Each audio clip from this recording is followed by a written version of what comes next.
Hello friends, this is James Corbett at CorbettReport.com with your thought for the day, March 31st, 2015, and I came across some vitally important information while browsing around online recently, so I thought I would share it with you. This is from pch.gc.ca,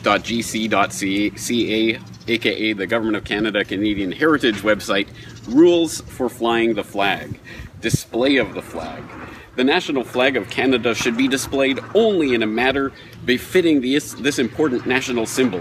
It should not be subjected to indignity or displayed in a position inferior to any other flag or ensign.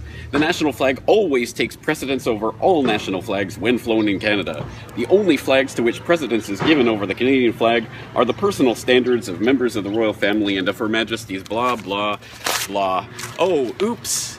Oops, did I do that? Oh, I'm so sorry. Oh, sorry, Mrs. Queen. Sorry, Government of Canada. Sorry, Canadian Heritage website. Actually, I'm not that sorry.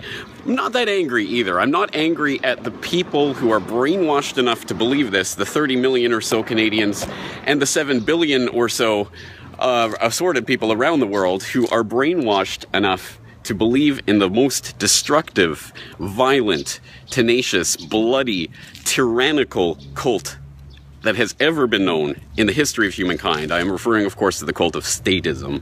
It is a virulent-minded disease that needs to be eradicated from the face of the planet, and these rules for displaying the flag of Canada are just one particularly egregious example of that statism-minded disease phenomenon. There are many, many, many others, many of which, of course, are more bloody, but there are many people who have said and who continue to maintain that they have died and will fight for the flag. This is obviously a deep underlying part of human psychology. This is why so many people end up dying in rivers of blood over pieces of cloth. It is because it appeals to something basic in our psychological instincts.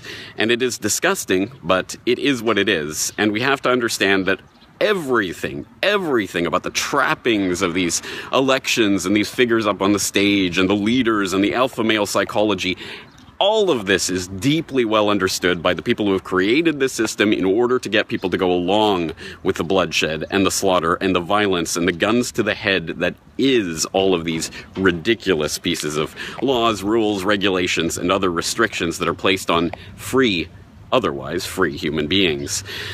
Now, I'm not expecting this to collapse overnight. As I say, there's a lot of psychology behind this. I'll throw some of the links in the show notes. And of course, this does play into the stupid left-right political paradigm in a lot of different ways. There are studies that show that just one exposure to the American flag is more likely to make American voters vote for the Republican Party.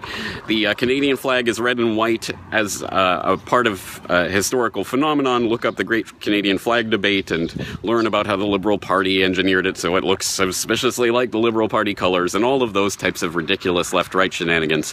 But more importantly, it is about the dressings and trappings and formalities of symbolism. This is why Hitler and Goering and the Nazis were so great at all of those political parties that they put on that looked so impressive, because they knew about the theater, the psychology of control.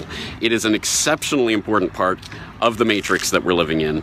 And we have to tear up the rules, metaphorically or really, on this phenomenon in order to break free of the conditioning, the decades of conditioning that we have all been subjected to since our birth, to stand up and salute the flag or say a pledge of allegiance or whatever it may have been in whatever part of the world you may have inhabited. I'm sure there's something like this, the giving part of your soul, your identity, your allegiance to a piece of cloth which is representative of the rule of tyrants, of oligarchical tyrants over the rest of us. That is what this is all about. Please resist.